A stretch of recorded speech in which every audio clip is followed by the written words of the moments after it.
viewers. You are welcome to 3MC IROBS TV. Today, our discussion is how to promote peace in our community, Ghana, and Africa. Today, we are in Agortime, Kpetoe to promote and know people's view on how to promote peace in our community. I'm Juliana Wogba, and with me, I have a guest. Please, I want you to introduce yourself for me. Oh, thank you so much, Julie. I'm Fred Senna, currently at Agortime Kpetoe. I'm Okay, working here. okay. Thank you very much, sir. Okay, you're welcome. So, Mr. Senna, thank you very much. Today, our topic is the role of youth in national peace building. So, I want to ask whether the youth in this community are politically active. Oh, okay. Thank you, Julie, for having me. First and foremost, the answer is yes. If you look at the crop of executives in both parties, that is NDC and NPP in the constituency, you realize that the youth are very much engaged in the politics of the district.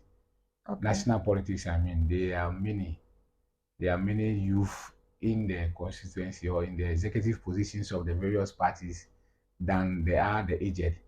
So I know that yes, the youth are very active when it comes to politics in the district. okay. Thank you very much, sir. During the last election, how was the youth behavior towards the election? Okay, truly speaking, you see, because Agotime Ziope is predominantly an NDC constituency, Okay, it was relatively calm. Just a little skirmishes here and there, but relatively because most of the people belong to the NDC, okay. there was little confusion in the elections. So if I'm to judge or to grade, I would say it was relatively peaceful.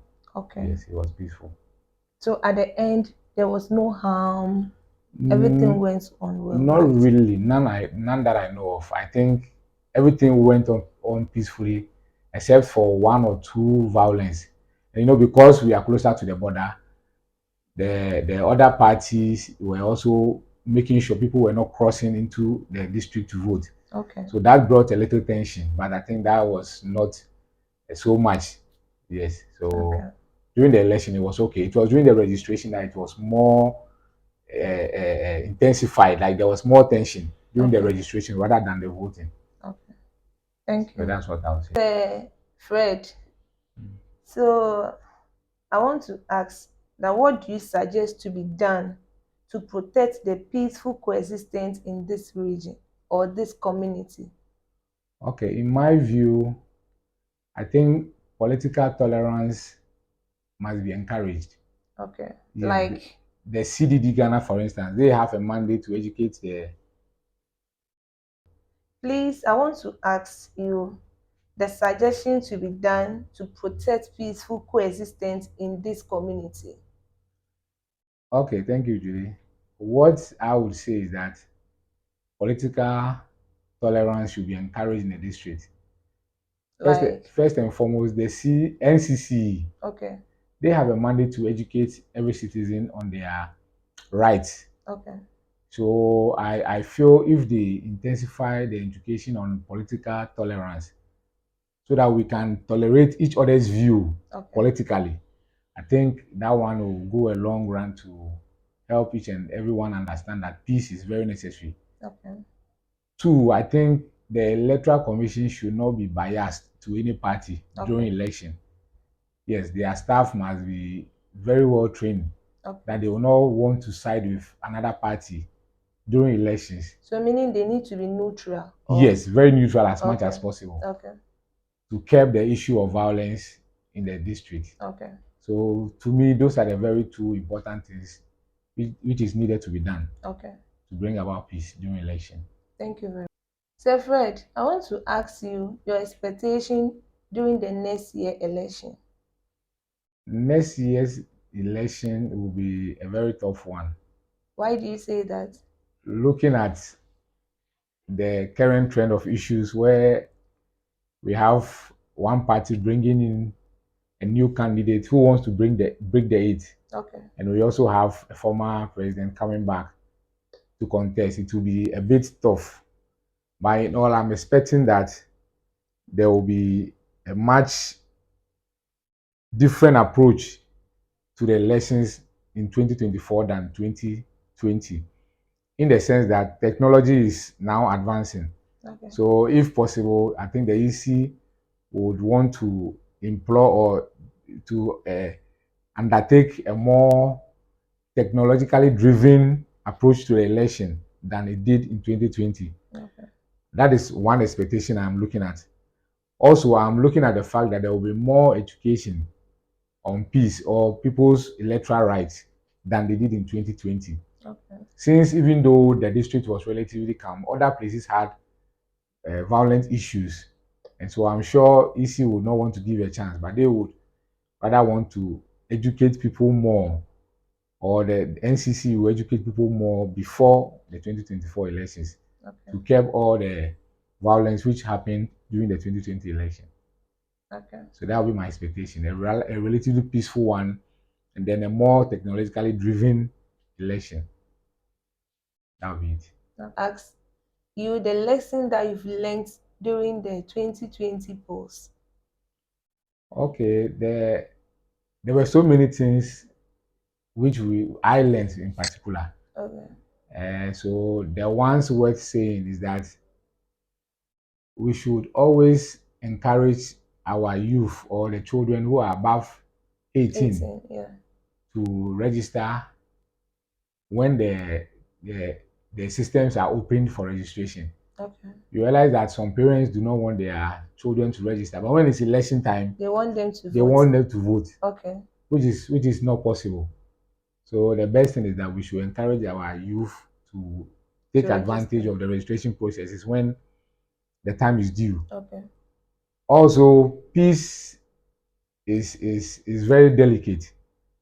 So I also wish to state that we should encourage people to stop violence, Okay. because there was no violence so much in the 2020 election, and it was peaceful. The election went on successfully, Okay. and we are coexisting. So I think in other countries that didn't happen.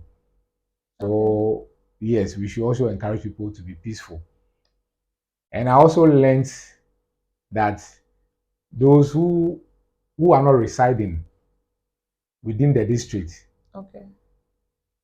they should do well. Or because some of them were able to transfer their votes earlier, Okay. it was not a problem during the election time. And those who were not able to transfer, they had an issue.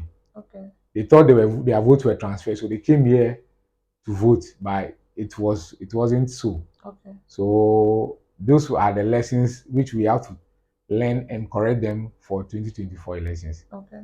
Early transfer of votes, yes, peace, and then we should encourage the young ones to register when the time is due. Okay. Thank you very much. How do you think Ghana card will affect 2024 elections, since some people are not having it? You see, Julie, this Ghana card for vote issue is a dicey one. Now we don't know if EC has a system which will accept the Ghana card yet, Okay. or they are going to use The the voter the, ID.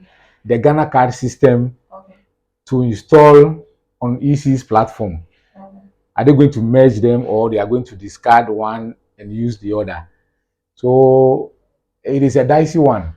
And now we know that so many people do not have the Ghana card. It has not been passed yet as a bill because Parliament is also rejecting that assertion. So if it is true that they are going to use Ghana card as the only means of vote of identifying a voter or a means of voting in 2024, it means there is a lot to be done from now to the election time. They have to do more. They have to do. Many people are turning to 18 years every month. Almost every month, people are turning 18. They are turning 15, but they are not getting the cards. So how do you disenfranchise all these people because of the system? Voters ID, it is easy to just walk into any office and have it. But Ghana card, it's not easy. The people are now paying. Even with the payment, you have to queue. So how is it going to be possible that they are going to use that as a sole identity for voting? Hmm. So we hope when the time is coming, maybe they will deploy a more faster means of registration Okay. onto the Ghana Card platform, or better still, they can still use the voter ID system this year, 2024, targeting that after 4 years they would have finished registering almost everybody before using that as a means of voting. So that is how I see it. So what of if they insist to use the Ghana card? What do you think will happen? And it means if you disenfranchise someone, the person might not also accept. Either the person will take it legally or illegally. Someone might decide to go to court. Maybe they have the means, but those who don't have the means to go to court, what will happen? So people that you think they don't have the means to go to court, don't you think that thing will lead to conflict? Yes, so they are going to take the law into their own hands. You see, and that will not augur well for the country. It means the peace we have been enjoying so far is going to be lost just within a twinkle of an eye. Okay. So, in my view, as much as so many people are not having, it means we need to go back, redesign the books, Okay. or rewrite the books, and then we come back again in another 4 years or so to use that as our sole means of voting.